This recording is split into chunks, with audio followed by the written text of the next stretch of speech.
Hey guys, welcome to the Black You Cool podcast where we talk about comic book and sometime anime news for the small and big screen for the past week. I'm your host Gershon. This is episode 13, and with the intro out the way, let's dive in, guys. So let's talk about the small screen. Small screen news. Adult Swim and Crunchyroll are working together to bring more animation, and more animation adaptions or more animation to the U.S., to more distributors. They're partnering together, which is good because anime, well, I meant to say anime. We need to see more anime, especially more good dubbed anime. It would be great. Sometimes it's really hard to find dubbed anime if you don't use Funimation. Crunchyroll has a nice amount, but with this partnership, maybe they can do more. But also with Adult Swim, for my Canadian listeners, they are getting their own channel in Canada. Unfortunately, it's not happening here in the United States, but they are getting their own channel in Canada. Something to do with the merger between Cartoon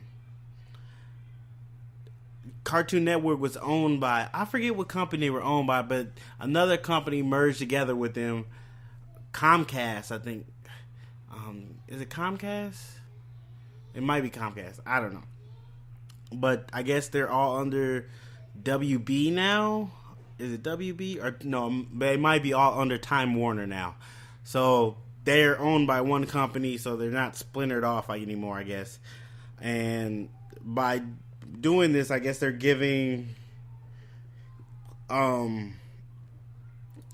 Adult Swim in Canada their own channel because they're taking away some channels in Canada, and they decided to give Adult Swim their own channel. So I don't know if Crunchyroll are going to be using that as well to help distribute more anime, but only time will tell with that. But that's good news for anime. More places to be able to watch it and view it to help make it more popular and get more eyes on it is always a positive. And on other news, there was a peek at the Gotham Batman suit. Yes, they're doing the Batman suit in Gotham. I don't watch that show. If you watch that show, you're probably excited about this. But they did a better look at the suit, and I looked at it, and it looks cheap. It looks super cheap. I'm sorry, it doesn't look that great to me. Like, I feel they could have did a better job with the suit they made, but the suit doesn't look that great.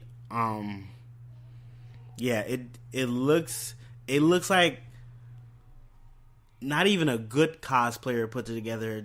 Like a cosplayer has been doing it for a year or two, put this together. It looks so bad. And maybe it was just at the angle, maybe they weren't finished, but it didn't look that great to me. So in my book, back to the drawing board on that one. I'm sorry. But I believe this is the last season of Gotham, though. I believe so. I know also Gotham, they showed something to do with Bane. Another image of Bane, and he wasn't that scary. He looked alright to me. I'm sorry. He didn't look super scary or nothing, but he looked alright. And I just don't. I'm very biased to the show because I don't like the show necessarily. And don't give me that you didn't give the show a chance. I watched like the first 4 episodes of that show. I really tried to get into it. It just didn't feel like a Batman show. It felt like a cop show with a Batman theme wrapped around it. That's just how I felt. I know they've introduced way more Batman villains at this point, and they've done a lot of stuff with Commissioner Gordon and Catwoman and the kid that plays Bruce Wayne, even though at one point people were talking about he was supposed to be not Bruce Wayne, but the Owl, something of that nature. And they got Joker there, which their Joker looks pretty creepy, but then I heard that it wasn't Joker the first time, it was his twin brother, which was that's just too much. I'm sorry, that's too much. But if you do like the show, hit me up. Let me know what you think about the Batman costume if you saw it. Hit me up at Black Geek Cool Podcast at Gmail or on Twitter at Black Geek Cool. Let me know what you thought of the costume, if you liked it, if you think it's okay for the series, if you think it works within that universe. Let me know. Okay, in other news, Disney Plus has another show they're adding.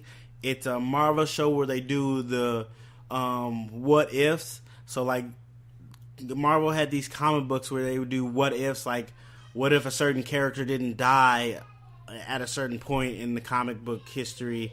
What if they stayed alive during like Secret Invasion or during Civil War? What if things are like, what if Bruce Banner didn't become the Hulk? What if Betty became the Hulk? Storylines like that. They're gonna start doing, I don't know if it's animated or I'm pretty sure it's probably gonna be animated in like different styles. But they're doing a what if series for the DC for the Disney Plus app. They're gonna do a what if series, animated series, where they do what ifs with a lot of the characters, which they can't really do in the Marvel Cinematic Universe as it is, but they're trying to tap into what DC's kind of doing with their movies, not on purpose though, when they just do different fractured storylines and universes necessarily, and they just focus on just that one character and not kind of make it a cohesive universe. So Marvel's trying to have their cake and eat it too, but they're doing animation, which you can do a lot more with animation. And I think it's going to really work because you've already established these characters throughout the movies one way.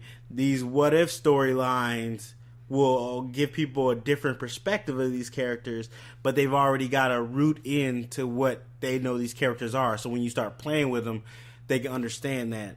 DC kind of is doing it backwards. Once again, Marvel showing why they're kind of at the top of this game right now with movies, some TV shows. I still say DC are kind of neck and neck. DC and Marvel are neck and neck with TV shows. Animation, DC still up there, but Marvel's trying to come in.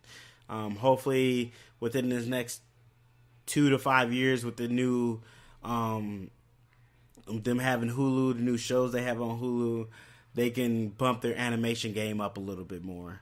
But yeah, that's coming soon to the Disney Plus, which is still a terrible name. The Disney Plus app, so streaming service. So they're definitely rolling out a lot of shows for the streaming service. They're really not playing any games for the service. They're trying to make sure they have shows at launch, which I can appreciate. That's the only way you're gonna get my money. I mean, you're probably gonna get my money because you got Marvel and and you got Star Wars. And you got like all the Fox's stuff because you're going to put that on there. So you're getting my money either way. Go, Disney. But also, in other news, small screen. This one is small and kind of big screen.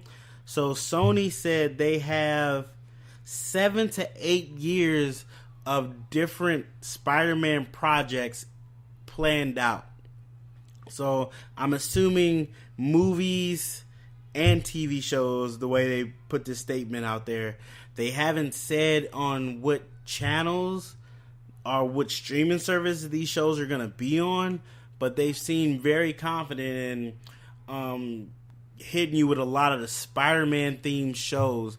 That means it doesn't necessarily mean it's just going to be Spider-Man. It could be shows about Gronk or shows about Venom or shows about other Spider-Man characters within his universe, because that's all they have. They have all the Spider-Man and his rogues gallery and pretty much all the Spider-Man universe. So they can do a Miles Morales show. Like, they can do that. They could do a Gwen Stacy show, which probably would do big right now. But they still plan on doing the Spider-Verse. So I don't know if they want to splinter those off too much to mess up that movie, but they can do it. I'm very interested to see what they do with these shows and whatnot. Yeah, I'm really interested to see what they have planned with that. But I mean, they're on a hot streak right now. Venom did very well. Spider-Man and the Spider-Verse won a Oscar. So they're on a hot streak right now. So they really can do a lot and not mess up. But only time will tell. And other news, the Batman vs. Ninja Turtles trailer came out. I haven't watched it, so give me a second. Let me watch it right quick and give you my thoughts on it. All right, hold on, guys. Okay, I watched it, and it looks so cool. Okay, first of all, I'm not a big fan of the Turtles' design in this movie. It looks a little weird.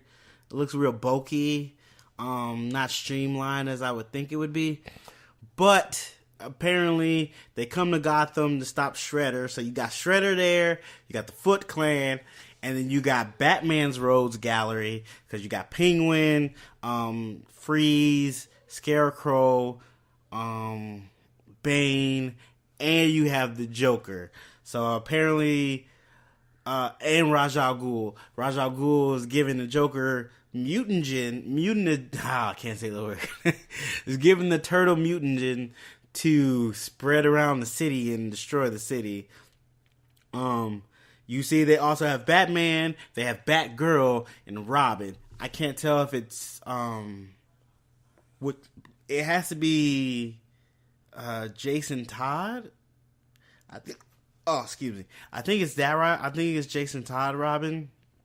But I'm like, okay, where's Nightwing then? Because you have Batgirl, like not old Batgirl, young Batgirl, kind of new 52 comic book Batgirl looks like, with the cool looking design. But original Nightwing.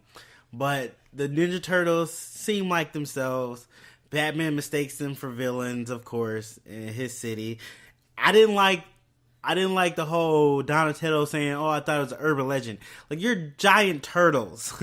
Why would that be a line where he thought something was urban legend? Like, you're a turtle that can talk and do ninja. You do karate. I don't know why I said ninja. But, like, why would you think Batman is a myth? Like, come on. Like, you guys stealthily get around. There's no way you've never seen Batman. Like, that's a little weird. But everything else, I'm on board. This looks cool. It looks like it's gonna have a lot of nice action. Animation looks fluid. I do hope they mutate Batman's Rogues Gallery. Like, I hope Joker gets mutated, so you have a mutated Joker, which would be cool. Kind of like the Arkham game, if you guys played that. That would be kind of cool to see. Yeah, let me know. Let me know if you're excited for this. If you've seen the trailer, are you going to pick it up when it drops? I'm pretty sure it's supposed to come out either at the end of summer or the beginning of summer. I think it's towards the end of summer, closer to fall. Maybe, if I'm not mistaken. But I'm going to pick it up because it looks cool. It definitely looks interesting, and I'm interested in watching it. There was something else that Raphael said something about, you think I look like a giant bat? that was funny. Like, no, I'm a turtle. I'm clearly a turtle. And I seen, like, I would love to see Batman fight Shredder. That would be cool. That seemed like a cool little scene they showed off.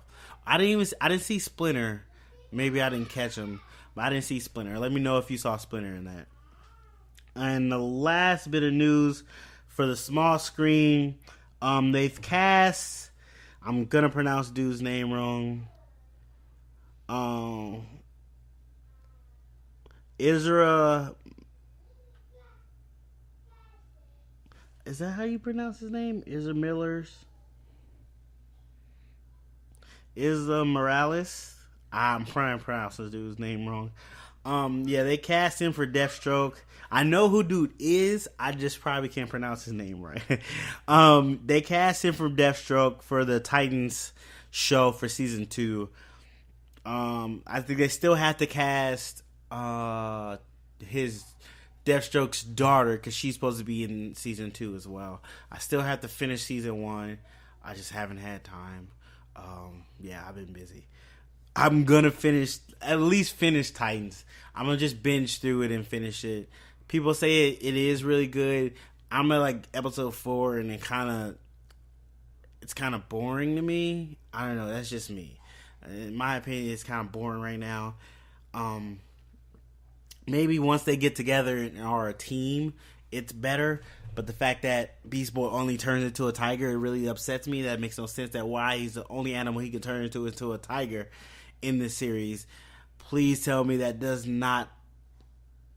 changes throughout the series, that he learns to turn into a hummingbird or a seal or something else that's not a green tiger. That just bewilders me. Why your name Beast Boy? Because you can turn into a tiger when you just be Tiger Boy. Like, I'm sorry, that was a little bit of a tangent. Yeah, but one more piece of news. If you haven't seen it, it's a new Netflix show. It's an anthology show. I forget the name of it. I know the name, but I want to make sure I say it right. It's called Love. What's it called? Love, Death plus Robots. I binged the whole thing. It's like, I think it's like 20, just under 20 episodes maybe. They're all between 10 to 5 minutes. One is like 16 minutes long, which is really good. Oh, the longest one is like 17 minutes.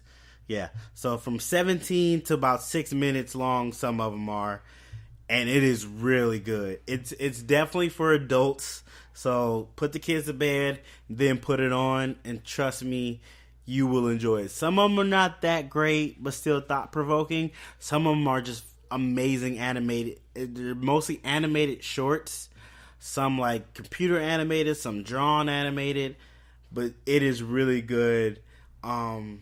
Definitely worth checking out. So check that out. It's on Netflix if you get a chance to check that out. It is awesome. It is really cool. I'm not gonna lie. The first one is really, really good. Check that one out. Yeah. Actually, hit me up. Let me know if you're watching it. I've seen a couple people on Instagram are watching it. Hit me up on Twitter, BlackieCool. Hit me up at Gmail. Hit me up at the email, BlackieCoolPodcast@gmail. Let me know if you watched it. Are you thinking about watching it? Or are you almost finished? Or did you just binge it? I almost binged it in one day. It took me 2 days, but it was really good. Okay, so that's the end of small screen news. Like always, let me know if there was something I missed, something that you wanted me to talk about that I didn't talk about. I'm just one guy, so sometimes I miss stuff. Let me know. Hit me up at BlackieCoolPodcast@gmail, or hit me up on Twitter, or hit me up on Instagram, BlackieCool, and let me know if there's something you want me to talk about next time in the small screen section. All right, let's move on to big screen. These are the big screen things, people. So, as you know, Captain Marvel came out, and it just blew out the water. The first 2 weeks, it's already at, I think, $720-30 million. It's very close to. It's already it's already past the half a billion mark, or on the way halfway to a half a billion, or halfway to $1 billion. So it's already past that, which is amazing in itself. All right, like I was saying, big screen news. With Captain Marvel doing so well, it's close to hitting $1 billion, which is amazing. The reviews came in. People are still hitting it like 79 Rotten Tomatoes. If you want to check out my review, it's go to BlackieCool on YouTube. You can check out the review there. Or if you're on YouTube already, there'll probably be a link in the corner. You can check out my review of it. Yes, but it's also paving a way to Endgame right now. A lot of people feel they need to watch this and know about Endgame. That's one of the reasons why it's doing so good. And I believe that's one of the reasons why it's doing so good. And because Marvel's already got people accustomed to going to see their movies like it's the next chapter in this giant story they're telling. So they've worked their magic there, slowly made these things more chapter-oriented episodes for a bigger picture, and it's amazing. But Hit me up. Let me know if you've seen Captain Marvel. If you're going to see Captain Marvel, what you thought about it. Hit me up at Black Eat Cool on Instagram, Twitter, and Black Eat Cool podcast at Gmail. Other news besides Captain Marvel making so much money. Transformers: The Last Night sequel. They're still working on it.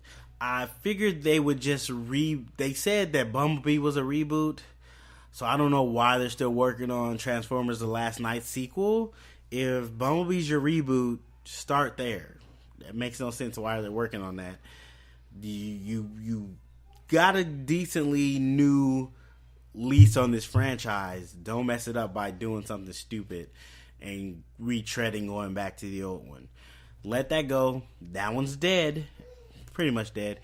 You have this new start. Start there.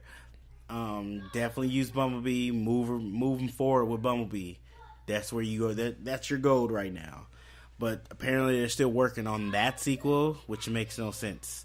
But that's what they're doing. In other news, the Doctor Strange 2 director teased the possibility of introducing Namor, the Sub-Saharan, and I don't know if I'm saying that right. Well, they talking about introducing Namor into the Doctor Strange 2. Kevin Feige did talk about wanting to put Namor in there, but he says there's still a lot of rights issues with it, so it's not as easy as just plopping that character into their movies. He's still technically owned by other companies and not Disney Marvel as they're considered now. So that is a problem, and they're seem to be working on trying to rectify that so they can put Namor into the MCU, which would be cool. And I understand why they want to do that, because Aquaman being DC's biggest movie at this point, like, it made $1 billion. So I can see Marvel wanting their own aquatic superhero out there now, to make sure they keep their dominance as they've been doing throughout this movie journey with superheroes in this new era of superheroes. So I can see why the push for Namor is important to the Marvel Cinematic Universe and Kevin Feige. In other news, there's rumors, but they finally come out and just said it, that the Suicide Squad is a full reboot.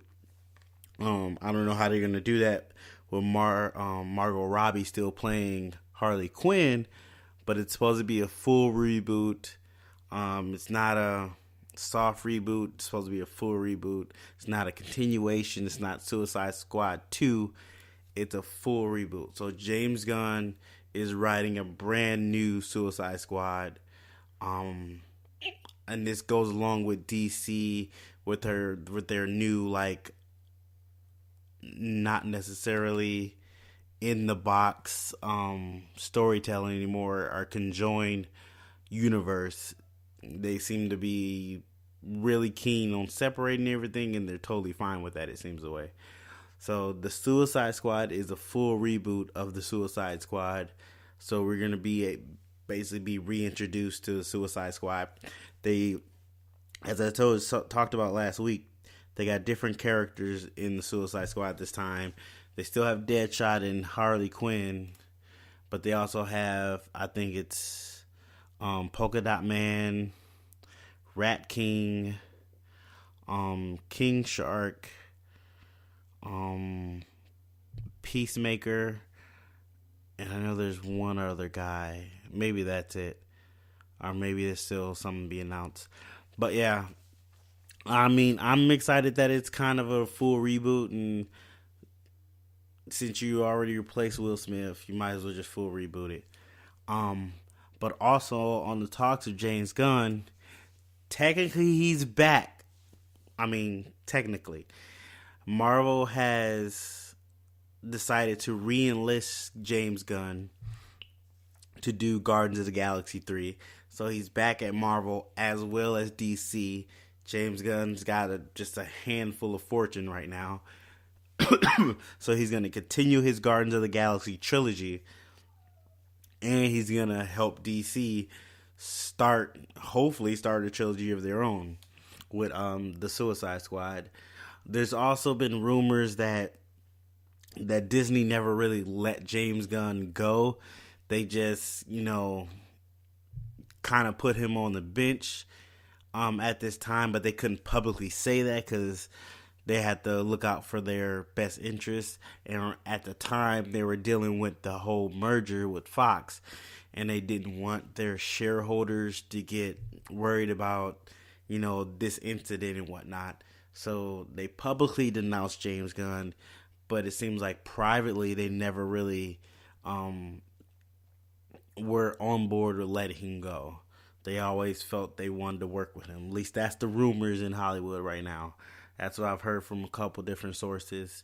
I don't know if James Gunn knew this or if this is just something Disney played real close to the vest. But, the guy's making you money. I understand you keeping him, but it does... The jokes were terrible, but they are old jokes, and it makes you wonder. Like, Kevin Hart had homophobic jokes, and he was supposed to host the Oscars. People got such an uproar about it, and the Oscars decided to not have him. They said they would have, but he had to do another apology. And the man has already apologized numerous times for these old tweets. These are old. These are not recent tweets. These are old tweets. He just said, I'm not going to apologize anymore for this. I did it. I lived up to it. I took claim of it, and I apologized for what I did. And I'm trying to move past that. That was in my past. We all do stuff when we're young and stupid.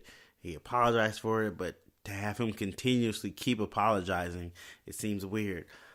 But then you have James Gunn, who also did something in his past. He got fired, supposedly. He apologized for it, yet he's getting this second chance to say. It makes you wonder, why is it okay for James Gunn to come back and not Kevin Hart? And there was people outraged that James Gunn got fired over these tweets, but those same outraged people were mad that Kevin Hart was hosting the Oscars. So it's a weird situation, I would say. But that's about it for big screen news. As always, hit me up, let me know if I missed something that you're interested in talking about that I missed this time. I'll definitely get another time to talk about it next episode. As always, you can catch me at Black Geek Cool on Twitter or Black Geek Cool on Instagram, and you can email me at blackgeekcoolpodcast.gmail. All right, that's the episode. I want to thank you guys for listening. I want to remind you that you can catch the podcast on YouTube at Black Geek Cool. You catch it at Anchor, Spotify, and other places where podcasts can be found. You also can go to Anchor webpage, not the app, and you can go to my profile, and if you choose to support me, you can throw in $1, be a monthly subscriber for $1.